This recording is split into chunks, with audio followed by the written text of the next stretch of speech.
Masih dengan Advokat Agung di sini.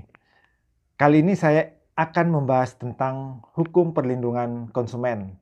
Jadi akhir-akhir ini ada ya di media sosial banyak bertebaran terkait rasa kecewanya konsumen yang memakai sebuah merek mobil tertentu ya dari pabrikan Cina, yang dimana mereka sangat kecewa ketika kendaraan mereka bermasalah dan dibutuhkan suku cadang, ternyata mengantri suku cadangnya itu atau mesennya itu bisa berbulan-bulan. Tentu saja ini akan sangat merugikan karena kendaraan yang pastinya tidak akan bisa dipakai ya, padahal orang membeli sebuah kendaraan itu untuk dipakai, bukan untuk ditaruh di rumah. Jadi gini, teman-teman ya, sebenarnya kita sebagai konsumen itu telah dilindungi hak-haknya. Ya seperti tadi ya, ketika ada mereka yang membeli merek mobil tertentu dan kemudian ada kerusakan dan kemudian mereka harus disuruh ngantri 3 sampai 6 bulan untuk spare part-nya, itu mereka bisa melakukan tuntutan ganti rugi ya kepada produsennya sendiri, yang mana jika hal itu memang betul-betul sangat merugikan dari konsumen tersebut. Tapi yang pasti itu sudah sangat merugikan ya, karena ketika kendaraan tidak bisa dipakai, akhirnya kita harus mengeluarkan biaya-biaya tertentu untuk transportasi, atau bisa jadi kalau yang banyak duit bisa membeli mobil ulang ya. Dan gini teman-teman, jika itu terjadi, konsumen ketika merasa dirugikan mereka bisa melakukan keberatan ya, karena gini, konsumen itu punya hak untuk menuntut. Jika kita buka dari undang-undang konsumen ya, perlindungan konsumen, ada banyak sekali hak-hak dari konsumen. Yang pertama adalah hak atas kenyamanan, keamanan, dan keselamatan dalam mengkonsumsi barang dan atau jasa. Kenyamanan. Kenyamanan di sini juga termasuk ketika kendaraan tersebut rusak, akhirnya nggak bisa dipakai ya. Itu tentu saja sungguh sangat tidak nyaman ya. Terus juga hak atas informasi yang benar, jelas, dan jujur mengenai kondisi dan jaminan barang dan atau jasa. Ini adalah hak. Namanya hak berarti kita bisa menuntut.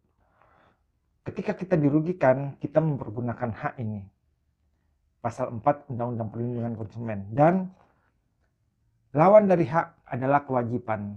Tentu saja hak dari konsumen kepada produsen, dan produsen juga harus wajib ya, produsen mempunyai kewajiban untuk memenuhi hak dari konsumen. Jadi kewajiban pelaku usaha adalah beritikat baik dalam melakukan kegiatan usahanya, dan ini ya terkait spare part kendaraan, memberikan informasi yang benar dan jelas dan jujur mengenai kondisi dan jaminan barang dan atau jasa, serta memberi penjelasan penggunaan, perbaikan, dan pemeliharaan. Penjelasan penggunaan, perbaikan, dan pemeliharaan. Memberikan informasi yang benar dan jelas. Jadi gini, ketika produsen harus mempunyai itikat baik dalam artian gini, ketika dia menjual sebuah barang, ya taruhlah menjual kendaraan tersebut ya, ketika dia menjual, dia juga harus bisa memastikan bahwa oh ini spare partnya cepat, antri ataupun nggak perlu antri, itu sudah siap sedia. Kayak ya maaf ya, mobil-mobil atau kendaraan-kendaraan Jepang itu spare partnya itu siap sedia.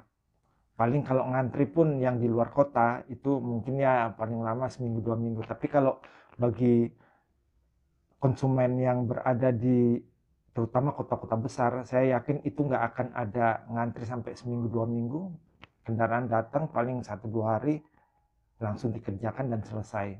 Itu untuk yang pabrikan Jepang ya. Tapi kalau yang pabrikan Cina, yang fakta yang terjadi bahwasanya mereka harus mengantri atau menyediakan spare part itu 3 sampai 6 bulan.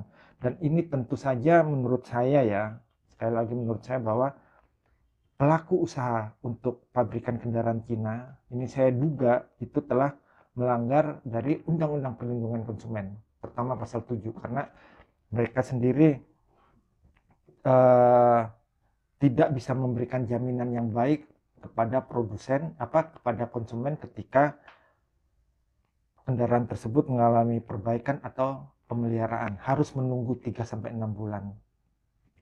Jadi jelas ya teman-teman, ada hak dan juga ada juga kewajiban. Nah, terus lantas bagaimana ketika konsumen merasa dirugikan dan produsen sendiri, barang masih nunggu 3-6 bulan, konsumen menjadi rugi. Jalan apa yang bisa ditempuh? Kalau menurut Undang-Undang Perlindungan Konsumen, konsumen itu harus mengajukan keberatan ya, atau pengaduan ke BPSK, jadi Badan Penyelesaian Perselisihan Sengketa Konsumen ya. Di situ nanti semua pihak dipanggil, konsumen maupun produsen akan dipanggil untuk dicari jalan keluarnya. Nah, nanti BPSK ini sendirilah yang nanti memutuskan siapa yang benar dan siapa yang nanti dianggap melanggar Undang-Undang Perlindungan Konsumen. Ketika putusan BPSK itu dibacakan atau diputuskan, pihak-pihak yang berkeberatan atas putusan tersebut bisa mengajukan keberatan ke pengadilan negeri. Jadi alurnya seperti itu ya teman-teman ya. Jadi ini pun mekanisme hukum acara yang berlaku dalam persidangan itu cepat, tidak lama kok, 30 hari dari hari pertama ketika sidang. Dari ketika perkara itu masuk ya, masuk untuk diperiksa, 30 hari kerja. Dan seperti itu teman-teman. Jadi ketika kalian merasa dirugikan, kalian bisa melakukan upaya hukum. Seperti yang saya jelaskan di depan ya. Karena hal-hal seperti ini tidak boleh dibiarkan, mengingat sangat merugikan konsumen. Apalagi penjualan mobil dari pabrikan dari Cina tersebut sangat lumayan bagus ya. Dan semakin banyak konsumen yang membeli, otomatis dengan permasalahan tersebut, konsumen-konsumen tersebut pun kedepannya juga akan berisiko untuk mengalami potensi kerugian atas kenyamanan penggunaan barang tersebut. Jadi itulah alurnya ya teman-teman. Semoga dengan apa yang saya sampaikan ini bisa menambah wawasan, bisa menambah pengetahuan buat teman-teman terkait upaya atau proses hukum apa yang bisa dilakukan oleh konsumen ketika merasa dirugikan, terutama atau khususnya di dalam kasus mobil dari pabrikan Cina ini ya. Dan semoga ini bermanfaat. Terima kasih.